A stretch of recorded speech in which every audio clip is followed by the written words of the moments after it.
اور میں نے ملکہ برطانیہ کے محل میں دیکھا، اس کے تاج میں، ان کے محل میں عجائب گھر بنا ہوا ہے، تو ان کے تاج میں لگا ہوا تھا کوہ نور، لیکن اب اس کی وہ شان و شوکت نہیں رہی، چونکہ کاٹ کے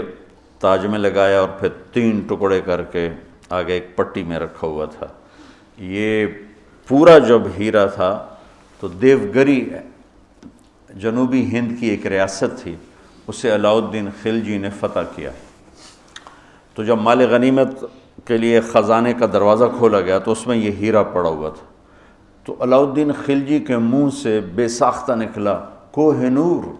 یہ تو نور کا پہاڑ ہے، تو اس سے اس ہیرے کا نام ہی کوہ نور پڑ گیا۔ تو پھر جب انگریزوں نے فتح کیا ہندوستان کو تو پھر ملکہ برطانیہ کے لیے اسے جہاز کے ذریعے سے وہاں لندن پہنچا دیا گیا۔ یہ دنیا کا سب سے بڑا ہیرا تھا، ہو سکتا ہے اب اس سے بڑے ہوں،